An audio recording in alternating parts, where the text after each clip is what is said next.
সুপ্রিয় দর্শক, আসসালামু আলাইকুম। সবাইকে স্বাগত জানাচ্ছি আজকের গুরুত্বপূর্ণ সংবাদে।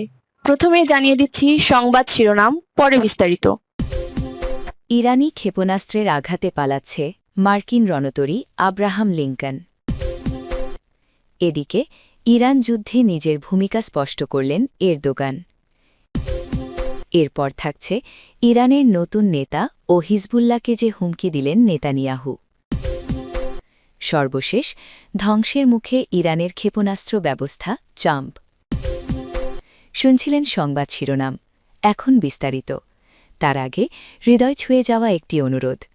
যদি আয়াতুল্লাহ আলী খামেনির নামটি শুনে আপনার বুকের ভেতরটা ভারী হয়ে আসে, যদি ভোরের সেই খবর একটি দীর্ঘ অধ্যায়ের সমাপ্তি আপনাকে নীরবে কাঁদায়, যদি মনে হয় এই বিদায় শুধু একজন মানুষ নয়, একটি সময়, একটি সংগ্রাম, একটি ইতিহাস বিদায় নিল, তাহলে কমেন্টে লিখুন, হে আল্লাহ, তুমি আয়াতুল্লাহ আলী খামেনিকে জান্নাতুল ফেরদাউস দান করুন।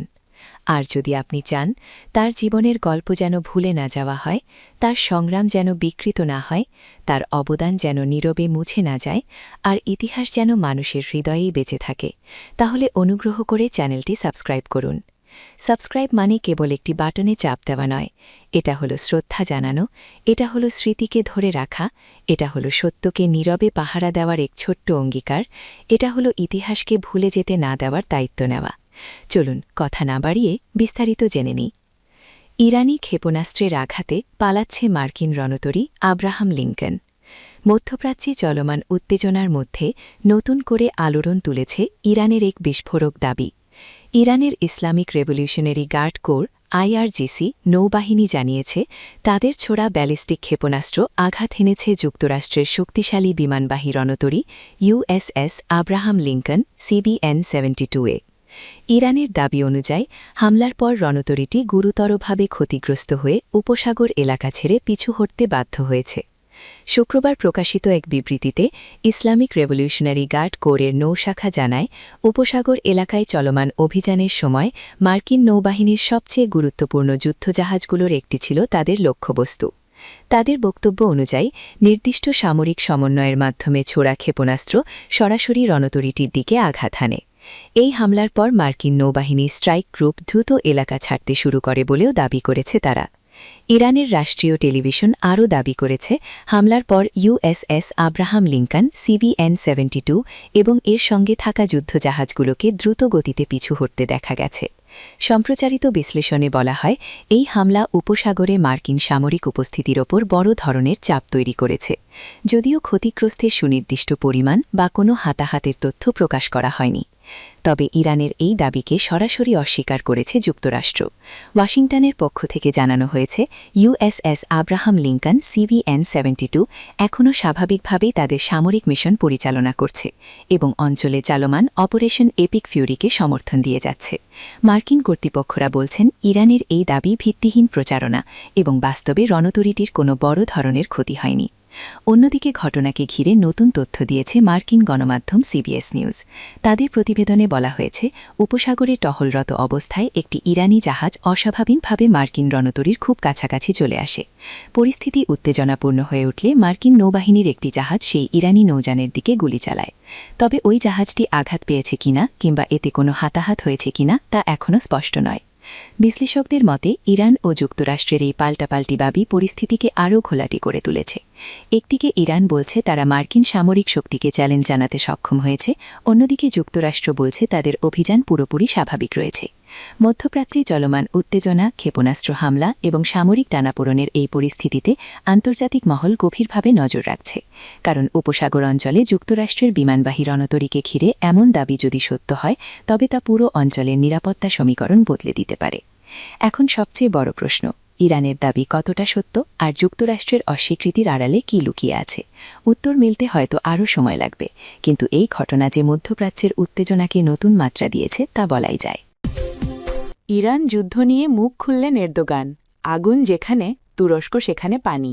বিশ্বকে চমকে দিলেন তুর্কি প্রেসিডেন্ট। মধ্যপ্রাচ্যে উত্তেজনা যখন ক্রমেই ভয়াবহ রূপ নিচ্ছে, ঠিক তখনই ইরানকে ঘিরে চলমান সংঘাত নিয়ে নিজের অবস্থান স্পষ্ট করলেন তুরস্কের প্রেসিডেন্ট রেচেপ তাইয়েপ এরদোগান। তিনি জানিয়েছেন, এই সংঘাত যেন আরও বিস্তৃত না হয় সেজন্য জোরালো কূটনৈতিক তৎপরতা চালিয়ে যাচ্ছে তুরস্ক। বৃহস্পতিবার 12ই মার্চ তুরস্কের রাজধানী আঙ্কারায় আয়োজিত এক অনুষ্ঠানে বক্তব্য রাখতে নিয়ে তিনি এসব কথা বলেন। ওই অনুষ্ঠানে জাতিসংঘের মহাসচিব অ্যান্টোনিও গুটেরেসকে মর্যাদাপূর্ণ আতাতুর্ক ইন্টারন্যাশনাল পিস প্রাইজ প্রদান করা হয়। খবর প্রকাশ করেছে তুরস্কের রাষ্ট্রীয় বার্তা সংস্থা আনাদলু এজেন্সি। অনুষ্ঠানে দেওয়া বক্তব্যে এরদোগান বলেন, ইরানকে কেন্দ্র করে যে সহিংসতা ও সামরিক উত্তেজনা তৈরি হয়েছে তা যেন আরও ছড়িয়ে না পড়ে, সেই লক্ষ্যে তুরস্ক শান্তিপূর্ণ সমাধানের পথ খুঁজছে। তার মতে, যে কোনো সংঘাতের দীর্ঘস্থায়ী সমাধান কেবল কূটনীতি ও সংলাপের মাধ্যমেই সম্ভব। তিনি জোর দিয়ে বলেন, ন্যায্য ও স্থায়ী শান্তি প্রতিষ্ঠার সবচেয়ে নিরাপদ পথ হল কূটনীতি এবং সংলাপ। যুক্তরাষ্ট্র, ইসরায়েল ও ইরানকে ঘিরে যে জটিল কূটনৈতিক চ্যালেঞ্জ তৈরি হয়েছে তা স্বীকার করেও তিনি জানান, তুরস্ক ধৈর্য ও দৃঢ়তার সঙ্গে শান্তির প্রচেষ্টা চালিয়ে যাবে। এরদোগান তার বক্তব্যে জাতিসংঘের ভূমিকাও বিশেষভাবে উল্লেখ করেন। তিনি বলেন, 2017 সালে দায়িত্ব নেওয়ার পর থেকে মহাসচিব অ্যান্টোনিও গুটেরেস নিরপেক্ষতা ও দূরদর্শিতার সঙ্গে তার দায়িত্ব পালন করে যাচ্ছেন। তুরস্ক সফরের প্রতিটি ধাপই আন্তর্জাতিক কূটনীতির জন্য গুরুত্বপূর্ণ বলেও মন্তব্য করেন তিনি। তুর্কি প্রেসিডেন্ট আরও বলেন, শরণার্থী সুরক্ষা, বৈশ্বিক ন্যায় প্রতিষ্ঠা এবং বিশেষ করে রাশিয়া ইউক্রেন ওয়ার চলাকালে শ্যাটেল কূটনীতি পরিচালনায় গুতেরেস গুরুত্বপূর্ণ ভূমিকা রেখেছেন। এসব অবদানের স্বীকৃতি হিসেবেই তাকে আতাতুর্ক আন্তর্জাতিক শান্তি পুরস্কারে সম্মানিত করা হয়েছে বলে জানান এরদোগান। অনুষ্ঠানে আবেগঘন কণ্ঠে তিনি বলেন, আমার প্রিয় বন্ধুকে শান্তি ও নিরাপত্তার প্রতিষ্ঠার জন্য নীরব সংঘাতরিকের কণ্ঠস্বর হয়ে ওঠার স্বীকৃতি হিসেবে এই পুরস্কার দিতে পেরে আমি আনন্দিত। এরদোগান একই সঙ্গে পবিত্র রমাদানের কথা উল্লেখ করেন। তিনি আশা প্রকাশ করেন, রমজান মাস সমগ্র মানবজাতির জন্য আশীর্বাদ বয়ে আনবে এবং বিশ্বজুড়ে শান্তি, স্থিতিশীলতা ও সমৃদ্ধির নতুন দ্বার খুলে দেবে। তুরস্কের বৈদেশিক নীতি প্রসঙ্গে তিনি বলেন, তাদের কূটনীতির কেন্দ্রবিন্দু হল দেশে শান্তি, বিশ্বে শান্তি, যা তুরস্কের প্রজাতন্ত্রের প্রতিষ্ঠাতা মুস্তাফা কেমাল আতাতুর্কের আদর্শ থেকে পাওয়া উত্তরাধিকার। এই নীতিকে আধুনিক, সাহসী এবং উদ্যোগী কূটনৈতিক দৃষ্টিভঙ্গির সঙ্গে এগিয়ে নেওয়া হচ্ছে বলেও জানান তিনি। বক্তব্যের শেষ দিকে এরদোগান একটি শক্ত বার্তা দেন। তিনি বলেন, যেখানে আগুন সেখানে আমরা পানি নিয়ে যাই, যেখানে ব্যথা, ট্র্যাজেডি বা কান্না আছে সেখানে আমরা আমাদের সর্বশক্তি প্রয়োগ করি। মধ্যপ্রাচ্যের বর্তমান উত্তেজনার প্রেক্ষাপটে এরদোগানের এই বক্তব্য আন্তর্জাতিক মহলে নতুন আলোচনার জন্ম দিয়েছে। অনেক বিশ্লেষক মনে করছেন, ইরান ইসরায়েল উত্তেজনা বাড়তে থাকলে তুরস্ক মধ্যস্থতাকারীর ভূমিকায় আরও সক্রিয় হতে পারে। সর্বশেষ, ইরানের নতুন নেতা ও হিজবুল্লাহকে যে হুমকি দিলেন নেতানিয়াহু। মধ্যপ্রাচ্যের চলমান উত্তেজনার মধ্যে নতুন করে আগুন জ্বালিয়ে দিলেন ইসরায়েলের প্রধানমন্ত্রী বেঞ্জামিন নেতানিয়াহু। বৃহস্পতিবার 12 মার্চ এক সংবাদ সম্মেলনে তিনি ইরানের নতুন সর্বোচ্চ নেতা ও লেবাননের শিয়াপন্থী সংগঠন হিজবুল্লাহকে সরাসরি হুমকি দেন। তার বক্তব্যে স্পষ্ট ইঙ্গিত মিলেছে, প্রয়োজনে আরও কঠোর সামরিক পদক্ষেপ নিতে প্রস্তুত ইসরায়েল। সংবাদ সম্মেলনে নেতানিয়াহু বলেন, গত 2 সপ্তাহ ধরে যুক্তরাষ্ট্র ও ইসরায়েলের যৌথ বিমান হামলার পর ইরান আগের অবস্থানে নেই। তার দাবি, এসব হামলায় তেহরান বড় ধরনের ক্ষতির মুখে পড়েছে। বিশেষ করে ইরানের প্রভাবশালী সামরিক বাহিনী ইসলামিক রেভলিউশনারি গার্ড কর্প এবং তাদের সহযোগী আধা সামরিক বাহিনী বাসিজ গুরুতর আঘাত পেয়েছে। নেতানিয়াহু সংবাদ সম্মেলনের প্রশ্নের জবাবে বলেন, ইরানের সর্বোচ্চ নেতাকে হত্যার প্রতিশোধ নেওয়ার হুমকি দিয়ে লেবাননের হিজবুল্লাহ যে হামলার হুমকি দিচ্ছে তার জবাবে ইসরায়েল তাদের ওপর অভিযান চালিয়ে যাবে। তিনি সতর্ক করে বলেন, আমরা কোনো সন্ত্রাসী সংগঠনের নেতাদের জন্য জীবন বীমা ঘোষণা করব না। তার এই মন্তব্যকে অনেক বিশ্লেষক সরাসরি সামরিক হুমকি হিসেবে দেখছেন, কারণ তিনি স্পষ্টভাবে বলেননি ইসরায়েল পরবর্তী পদক্ষেপ হিসেবে কী পরিকল্পনা করছে, তবে ইঙ্গিত দিয়েছেন যে পরিস্থিতি অনুযায়ী কঠোর পদক্ষেপ নেওয়া হতে পারে। নেতানিয়াহুর ভাষায়, ইরান ও হিজবুল্লাহ এখন আর আগের মতো শক্তিশালী হুমকি নয়। সাম্প্রতিক হামলায় তাদের সামরিক সক্ষমতা দুর্বল হয়েছে বলে দাবি করেন তিনি। এই বক্তব্যের পর মধ্যপ্রাচ্যের রাজনৈতিক ও সামরিক বিশ্লেষকদের মধ্যে নতুন করে আলোচনা শুরু হয়েছে। অনেকেই আশঙ্কা করছেন, ইরান ও হিজবুল্লাহকে লক্ষ্য করে এমন সরাসরি হুমকি অঞ্চলটির উত্তেজনা আরও বাড়িয়ে দিতে পারে।